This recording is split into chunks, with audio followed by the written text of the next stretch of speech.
حضرت باعزید بستامی کہتے ہیں کہ میں نے اپنی ماں کے آگے ہاتھ جوڑے، میں نے کہا امی تجھے راضی کروں یا رب کو راضی کروں؟ تو اپنے حق مجھے معاف کر دے، اللہ کو میں راضی کر لیتا۔ ماں نے کہا جاؤ پتر میں اجازت دیتی ہوں۔ گئے جنگلوں میں ذکر و فکر میں لگے رہے، تنہائی میں اس کو یاد کرتے رہے، دن رات ذکر کے چراغ روشن رکھے۔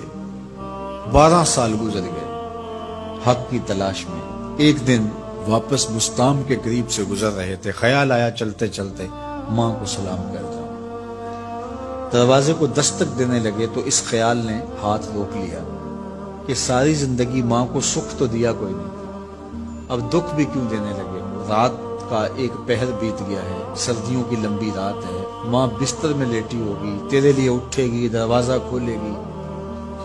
دروازے کے ساتھ ہی لگ کے بیٹھ گئے اور ساری رات کاٹ دی، اس خیال سے کہ ماں کو تکلیف نہ ہو۔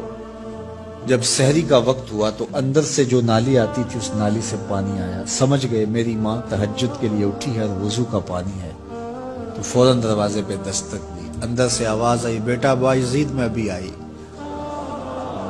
مائیں بیٹوں کے دستک کے انداز سے جان لیتی ہیں یہ کس بیٹے کے ہاتھوں کا لمس ہے۔ 12 سال کے بعد آئے، دستک دی، کہا بیٹا باعزید میں ابھی آئی۔ ماں کی تو نگاہیں ہی دروازے پہ رہتی ہیں۔ اللہ اکبر۔ کہتے ہیں کہ ماں نے دروازہ کھولا، 12 سال جنگلوں کی خاک چھانتے بیت گئی تھی، پراگندہ صورت، بکھرے ہوئے بال، پھٹے ہوئے کپڑے۔ میری ماں کی جب نگاہ میرے پہ پڑی تو اس کی چشمان سے موٹے موٹے آنسو ٹپکنے لگے اور اس نے ایسے ہاتھ پھیلا کے کہا مالک میرا بیٹا باعزید تیری طلب میں نکلا تھا، تو نے ابھی تک اسے اپنا قرب نہیں دیا۔ حضرت باعزید بستامی کہتے ہیں 12 سال کی ریاستوں سے جو کچھ نہیں ملا تھا ماں کے اٹھے ہوئے ہاتھوں سے مل گیا۔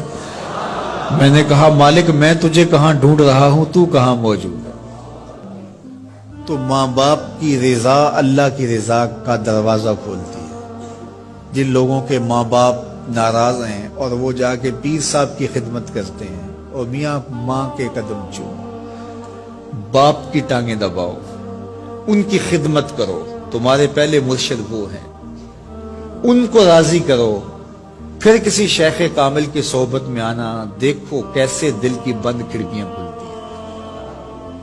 ایک مرشد تو ناراض کر آئے اور دوسرے مرشد سے تمہیں کیا ملے گا؟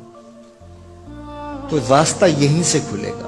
والدین کو کبھی ناراض نہ کرو، والدین کو کبھی دکھ نہ دو، والدین کو کبھی تکلیف نہ پہنچاؤ، اور والدین کو بھی چاہیے کہ اپنی اولاد کو اپنا نافرمان نہ بنائے۔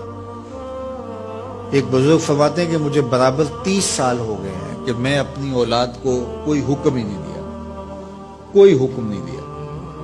کوئی چیز مجھے چاہیے بھی ہوتی ہے تو میں بصیغہ امر نہیں کہتا، بلکہ ایسی بات کرتا ہوں، پانی چاہیے تو یہ نہیں کہتا بیٹا پانی لے کر آؤ، میں ویسے کہتا ہوں پیاس لگی ہوئی ہے، تو اگر وہ سمجھ جائے اور وہ خود لے آئے تو اچھی بات ہے، لیکن اگر وہ نہ لائے تو میں نے اس کو حکم ہی نہیں دیا، امر ہی نہیں کیا، تو اس امر کی مخالفت ہی لازم نہیں آئے گی۔ تو کہا 30 سال برابر گزر گئے ہیں، میں نے اپنی اولاد کو حکم نہیں دیا کہ کہیں وہ میری نافرمان نہ ہو جائے، کیونکہ اگر وہ نافرمان ہو گئی پلے کچھ نہیں رہے گا۔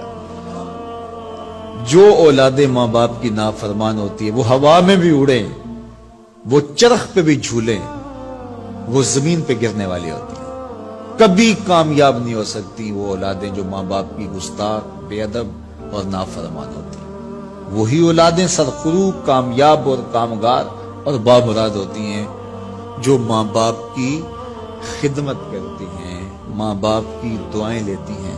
وہ ایک بچہ ماں باپ کے پاؤں دبا رہا تھا تو ایک بچہ ایک بر اعظم میں، دوسرے بر اعظم میں، تیسرے بر اعظم میں بڑے بڑے کاروبار کر رہا تھا، تو کوئی اس کا دوست ملنے آیا، اس نے کہا کہ اس نکمے کو بھی کہیں بھیج دو، فلاں جو ہے وہ یورپ میں ہے، فلاں امریکہ میں ہے، وہاں اتنی بڑی کمپنی اس نے کھولی ہوئی ہے، اس نکمے کو یہاں بٹھایا، اس کو بھیج دو، یہ تو نکمہ کسی کام کا نہیں۔ کہا یہ نکمہ ہی تو میرے کام آ رہا ہے، کہ نکمہ ہی تو میرے کام آ رہا ہے۔ تو اولاد خوش نصیب ہے کہ اپنے ماں باپ کی خدمت کرے، اور ان کے ساتھ حسن سلوک کریں۔